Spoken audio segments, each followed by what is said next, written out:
देखिए previous session में जैसा हमने आपके साथ डिस्कस किया कि argument or amplitude of a complex number, जिसको हम लोग A R G argument of Z or amplitude of Z से रिप्रेजेंट करते हैं।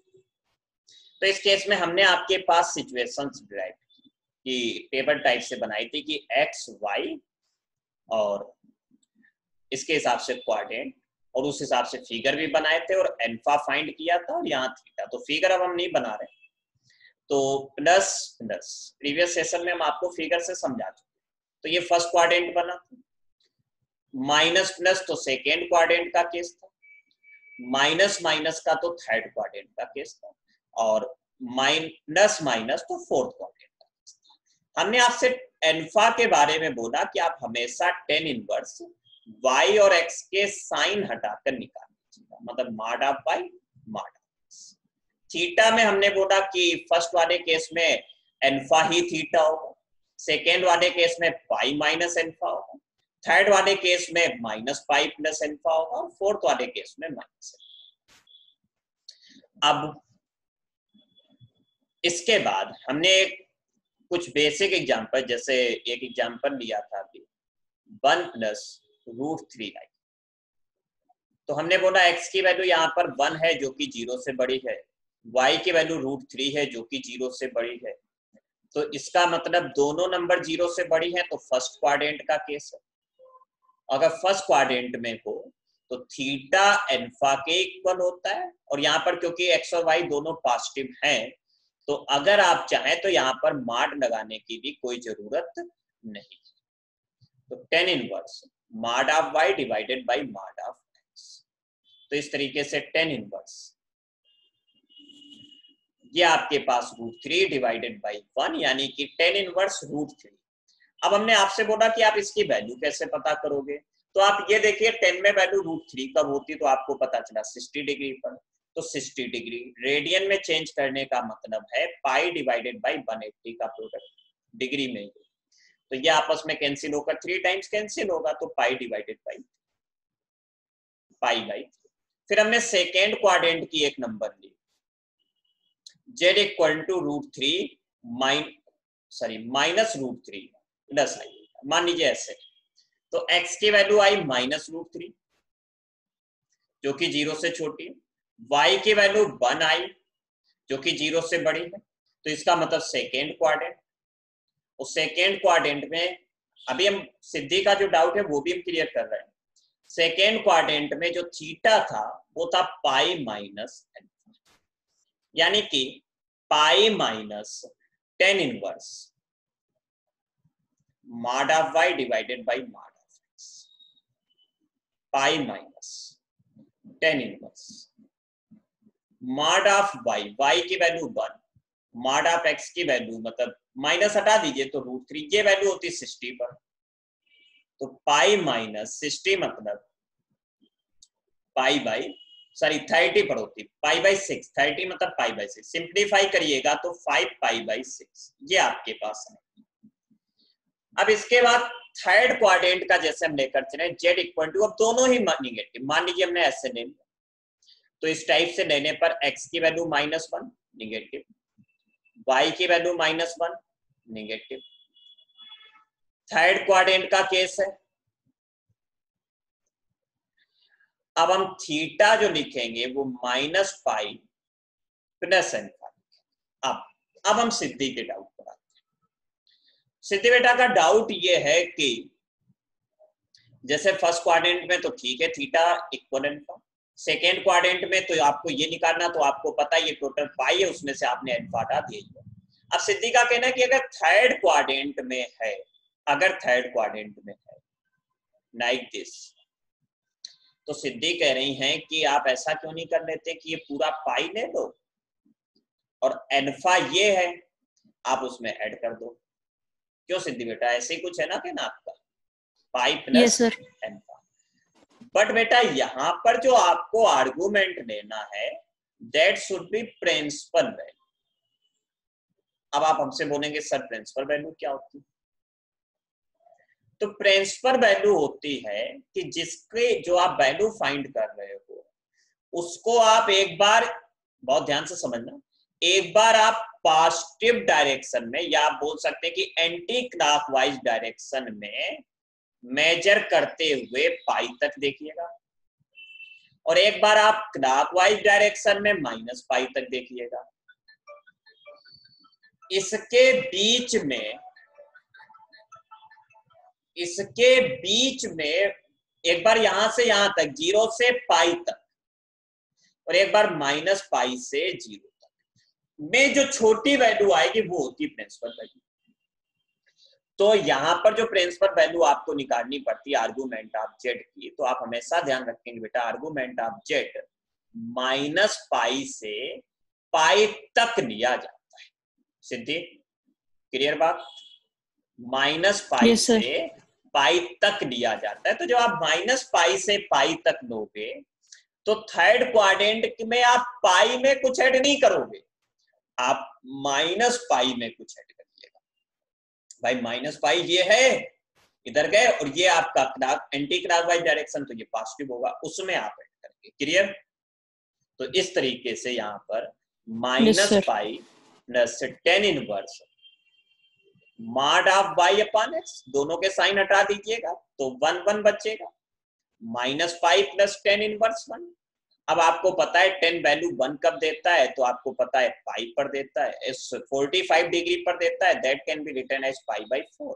After simplification you get 3 pi by 4। Now Z equal, किसी का मैसेज है, जरा 1 मिनट देखने। इरेशनल नंबर हमेशा ग्रेटर देन 0 होती, ठीक है, सही बात है। अगर आप √3 लेकर चल रहे हैं तो वो चीज सही है, माइनस साइन लगा दोगे तब निगेटिव बनेगी। ये क्वेश्चन था स्वर्णमा का, स्वर्णमा बेटा ठीक है। जेड इक्वल, अब हमने फर्स्ट क्वाड्रेंट का केस मान लीजिए, उसका फोर्थ क्वाड्रेंट का केस हमने ले लिया, एक्स पॉजिटिव वाई निगेटिव, तो एक्स की वैल्यू 1 है जो कि ग्रेटर देन 0, वाई की वैल्यू -1 है जो कि लेस देन 0। तो यहां से आप फोर्थ क्वाड्रेंट आपका डिसाइड हुआ। फोर्थ क्वाड्रेंट में theta equal to minus alpha, यानी कि -10 inverse mod of Y upon X, minus का 10 इनवर्स, वाई आपके पास मॉड लग गया तो दोनों पास 2, तो माइनस वैल्यू 1 कब होती है, पाई बाई 4, ये आपके पास है। तो इस तरीके से आप ये क्वेश्चन कर सकते हैं। अब कुछ बेसिक प्रॉपर्टीज भी हम आपको आर्गुमेंट की डिस्कस कर रहे हैं। Basic properties of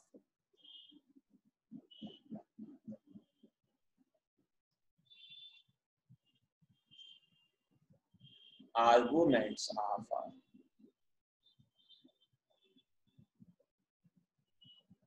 complex number। तो पहली चीज तो आप ये ध्यान रखेंगे, आर्गुमेंट ऑफ Z1 Z, दो नंबर आपको दिए हो, आर्गुमेंट ऑफ Z1 उसी के साथ Z2, तो इसका आर्गुमेंट हमेशा नागरिथमिक प्रॉपर्टी की तरीके से फॉलो करता है, तो ये प्लस में टूट जाएगा, argument of Z1 plus argument of Z। Divide में दिया हो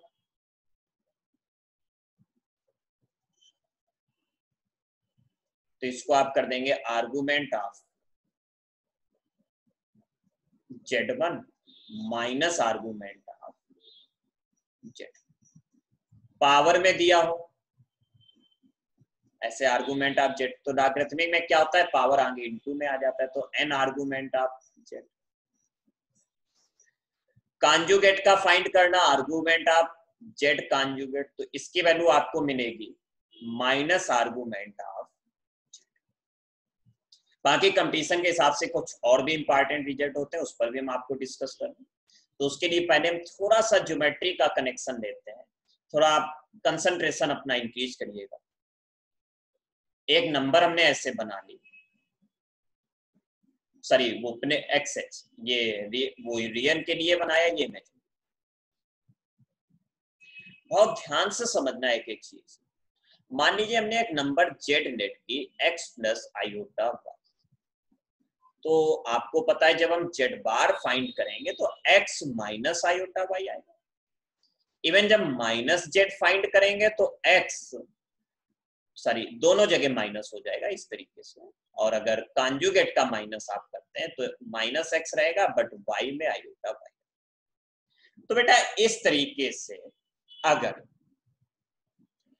जे नंबर जेड है एक्स प्लस आयोटा, इसको हमने ऐसे पॉइंट भी कर लिया जिससे आप थोड़ा सा और अच्छे से। तो कॉन्जुगेट में आप कह रहे हैं कि x तो वही रखिएगा, बस जो y ऊपर था वो नीचे आ जाए, नीचे तो ऊपर चला जाए, मतलब जो y का साइन होगा वो चेंज हो जाएगा। यहां अगर हम पॉजिटिव लेकर चले तो वो निगेटिव में चला जाए, अगर निगेटिव लेकर चले होते तो वो पॉजिटिव में चला जाता। तो इस तरीके से यहां पर ये कहां चला गया, नीचे चला गया। क्लियर इतनी बात? तो ये हो गया जेड बार, यानी कि x माइनस आयोटा। तो एक तो रिजल्ट आप ये याद रखेंगे कि अगर आपसे कभी ये बोल दिया जाए कि if argument of Z1 plus argument of Z2 equal 0, तो देखिए आप खुद देख सकते हैं यहां पर कि अगर इसका आर्गुमेंट थीटा, मान लीजिए कुछ थीटा था, तो ये भी इसका थीटा है, बट ये निगेटिव होगा।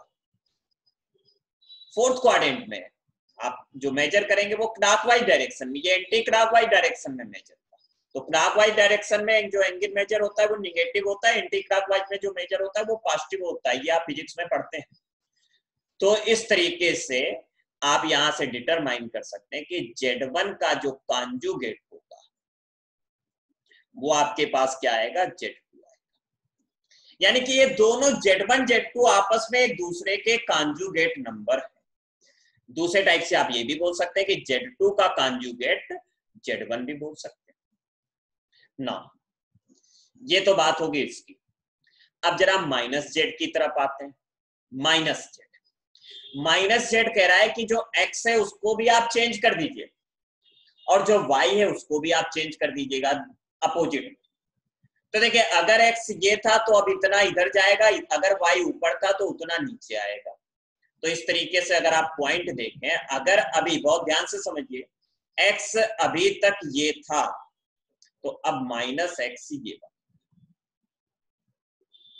y अगर ये था तो माइनस वाई ये बनेगा। तो पॉइंट आपके पास ये आएगा। अब आप तो क्लास 9th की कुछ बेसिक ज्योमेट्री लगाएं, तो अगर थीटा ये तो एंगल ये भी कुछ हो, अगर ये अल्फा है मान लीजिए, मतलब तो ये भी है। तो इस तरीके से ये एंगल कितना बनेगा, तो ये चीज तो आप देख ही चुके हैं, माइनस पाई प्लस एल्फा एक तरीके से। और ये एंगल कितना बना आपके पास, एल्फा बना। तो अब अगर बहुत ध्यान से, अगर आपने आर्गुमेंट ऑफ Z1 में माइनस कर दिया आर्गुमेंट ऑफ Z2 को, तो ये Z1 Z2 कोई भी हो सकता है और उस पर हम मार्ड भी लगा दे रहे हैं, क्योंकि एंगल माइनस पाई भी हो सकता है या पाई भी हो सकता है, मतलब ये पाई भी हो सकता है, या फिर हम इसको मार्ड लगा दिया तो माइनस हट जाता है, या फिर हम इसको दूसरे टाइप से लिख दे रहे हैं कि इनका आप जब सब्ट्रैक्शन करें तो वो प्लस माइनस पाई अगर आ जाए तो आप हमेशा क्या बोलेंगे कि Z1 और Z2 इक्वल होंगे बट अपोजिट साइन। चाहे आप ऐसे बोलिए या ऐसे बोलिए, बात एक ही। तो एक ये रिजल्ट भी आप याद रखिए। इसी टाइप से आप जेडवार अगर बनाना चाहें तो जेडवार आपका कहां पर बनेगा, हम आपको डिस्प्ले करके दिखा देते हैं ग्रीन कलर से। जेडवार हो गया minus X plus iota Y, तो वो यहां कहीं जाएगा। तो इस तरीके से ये रेक्टेंगल बन जाता है आपके पास। क्या बन जाता है, रेक्टेंगल। तो इस पर एक छोटा सा क्वेश्चन हम अभी आपको बनाकर कर रहे हैं। तो ये आपके पास जेड बार बनेगा और इस तरीके से आप इसकी भी वैल्यू निकाल सकते हैं कि ये वैल्यू कितनी जा रही होगी। भाई ये अल्फा है तो अल्फा ये भी बनेगा, तो अल्फा अगर ये भी बनेगा तो जो थीटा इसका बनेगा जाकर वो इतना बनेगा, जिसको आप बोलोगे पाई माइनस एल्फा। तो यहां पर आपको क्या रिजल्ट मिला देखिएगा कि दो रिजल्ट हो चुके हैं यहां पर। If argument of Z plus Z one argument of Z two plus है, अब माइनस नहीं है, इक्वल पाई आ गया, एक का अल्फा था दूसरे का पाई माइनस अल्फा है, ऐड करोगे पाई आ जाएगा, देन जो Z1 है वो उसके कॉन्जुगेट का भी माइनस Z2 होगा, या माइनस आप इधर भी भेज सकते हो, किसी भी तरीके से आप इंटरचेंज कर सकते हो। दूसरी चीज सिचुएशन ये भी हो सकती थी कि फोर्थ क्वाड्रेंट में होता तो ये माइनस अल्फा बनता, इधर आप बनाते तो माइनस पाई प्लस अल्फा बनता, तब आप ऐड करते तो माइनस पाई आता। तो आप यहाँ पर बेटर है आप प्लस माइनस दोनों यूज करें, क्योंकि कभी निगेटिव भी आ सकता है कभी पॉजिटिव, ये आप डायरेक्ट रिजल्ट याद रखेंगे। इस टाइप से आपको क्वेश्चन में कंडीशन दी होगी, उससे आप इस रिजल्ट को यूज करेंगे। तो इतनी बेसिक चीज आप समझ लोगे। अब इसके बाद कुछ प्रॉपर्टीज हम आपके साथ डिस्कस करते हैं कॉन्जुगेट की। कल की क्लास में आप कॉन्जुगेट पढ़ चुके थे, तो उसकी प्रॉपर्टीज हमने डिस्कस नहीं की थी, वो हम यहाँ पर डिस्कस कर लेते हैं कुछ। तो पहले तो हम एक बार आपको कॉन्जुगेट रिवाइज भी करा देते हैं। अच्छा, अभी एक हमें क्वेश्चन कराना था, जस्ट एक क्वेश्चन हमें कराना था आपको। तो find the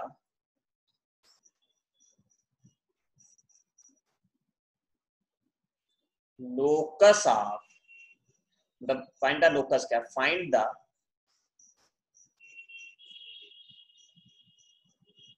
curve which is obtained by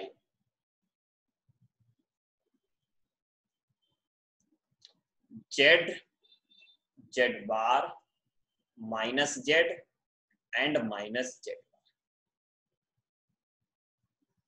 and also find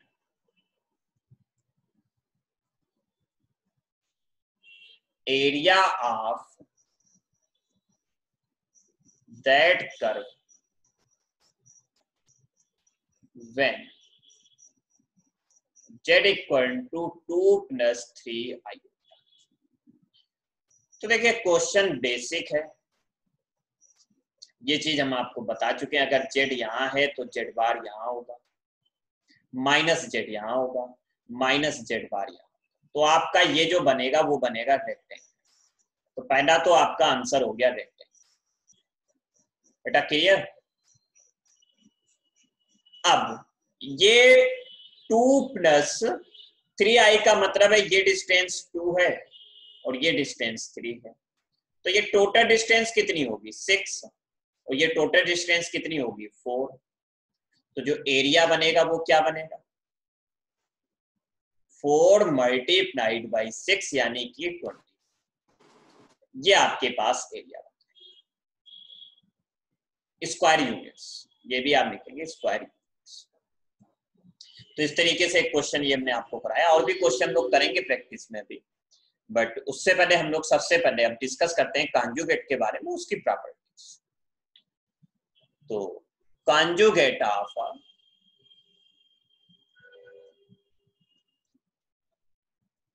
complex, ये चीज हम कल आपके साथ डिस्कस कर चुके हैं कि z इक्वल टू अगर x प्लस आयोटा y है तो कॉन्जुगेट जो होता है z बार, रियल पार्ट उतना ही रहता है, इमेजिनरी का साइन चेंज हो जाता है। साथ में हमने ये भी डिस्कस किया था आपके साथ कि z प्लस z बार अगर 0 हो जाए तो फिर z इज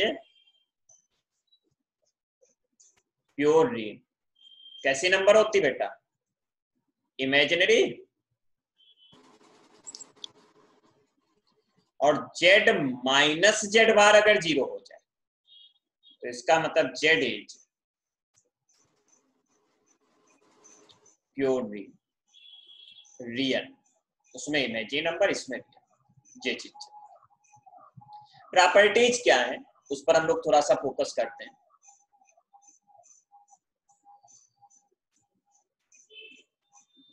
बहुत इंपॉर्टेंट है ये प्रॉपर्टीज, क्योंकि इसको यूज करने से क्वेश्चन बहुत आसान हो जाता है। अगर आप यूज नहीं करोगे तो क्वेश्चन बड़ा, बहुत सिंपल प्रॉपर्टीज है।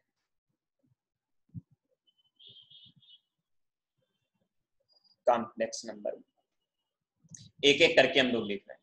पहला तो ये कि कॉन्जुगेट का अगर कॉन्जुगेट आप करते हैं तो आपको जेड वापस, जेड का कॉन्जुगेट का मॉडुलस जेड के मॉडुलस के इक्वल होता है। ये आप मॉडुलस प्रॉपर्टी में भी पढ़ चुके हैं। Argument of Z bar equal होता है माइनस आर्गुमेंट ऑफ जेड। ये आप अभी आर्गुमेंट प्रॉपर्टी में भी पढ़ चुके हैं। अब प्रॉपर्टी देखिए बहुत आसान है। अगर आप प्लस में 2 नंबर लिखते हैं और इस पूरे का कॉन्जुगेट करते हैं तो इंडिविजुअल आप अलग अलग करके भी ऐड कर सकते हैं। माइनस में है और पूरे का कॉन्जुगेट आप अगर करते हैं तो इंडिविजुअली अलग अलग भी आप कर सकते हैं। मल्टीप्लाई में है, पूरे का आप करते हैं तो इंडिविजुअल आप अलग अलग भी कर सकते हैं। डिवाइड में है और इस पूरे का कॉन्जुगेट अगर है तो इंडिविजुअल हम लोग अलग अलग भी कर सकते हैं। पावर में है और पूरे का है तो इसको भी हम इंडिविजुअल अलग अलग कर सकते हैं, मतलब इंडिविजुअल करके पावर कर सकते हैं। तो यानी कि इस तरीके से कॉन्जुगेट में हमें कुछ नहीं देखना है, जो भी हम उसको सिंपल अलग अलग कर सकते हैं। चलो, तो ये कुछ कॉन्जुगेट की प्रॉपर्टी है, इस पर हम एक क्वेश्चन भी आपके साथ डिस्कस कर लेते हैं। If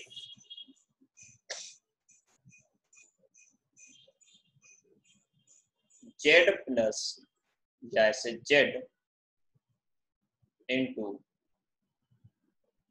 जस्ट एक मिनट, z1 इंटू z2 का conjugate divided by z1, just 1 minute, minus अगर करते हैं तो कुछ बेनिफिट बनेगा अपने पास। इस टाइप से लिख लेते हैं, if z equal to I minus 1 to the 1, then value of z to the power 10 का पावर, इस टाइप से हमने कर दिया। तो देखिए आप क्या कर सकते हैं यहाँ पर, बहुत ध्यान से समझिए। करने को आप चाहे पहले पावर 10 कर सकते हैं और या हम लोग ऐसे भी कर सकते हैं जेड बार की पावर 10, मतलब क्वेश्चन यूज कर रहे हैं बस हम, और कुछ ऐसा है नहीं। तो आप अगर बार करेंगे तो -1 माइनस आयोटा आएगा की पावर 10 आएगा। अब आपका माइनस माइनस तो हट जाएगा, 1 प्लस आयोटा की पावर 10 बचेगा। आप वैसे भी कर सकते हैं, पहले 10 फिर बार कर, तो 1 प्लस आयोटा की पावर 2 की होल पावर 5, इसको आप ब्रेक करिए तो 1 plus iota square plus 2 iota की पावर 5, 1 प्लस -1 आएगा, इसकी वैल्यू प्लस 2 की पावर 5, ये आपस में कैंसिल हो जाएंगे।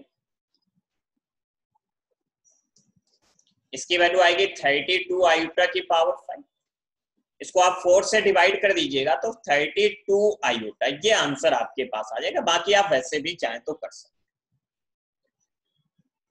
तो चलिएगा यहां तक आप पहले नोट करिएगा। तो चलिए कुछ 1-2 बेसिक क्वेश्चन और हम लोग डिस्कस कर लेते हैं। एक क्वेश्चन तो बेटा ऐसा आता है कि 1 plus iota divided by 1 minus iota की होल पावर है, और ये बोल देता है this is purely real number, then least value of, UPTU में खूब क्वेश्चन आता है, मतलब छोटे एग्जाम में, मेन में भी आ सकता है, लीस्ट वैल्यू ऑफ एन, ये आपको बताना है क्वेश्चन। तो आप क्वेश्चन करते कैसे हैं, इसका करने का तरीका समझिए। 1 plus iota divided by 1 minus iota. Conjugate से ऊपर नीचे मल्टीप्लाई,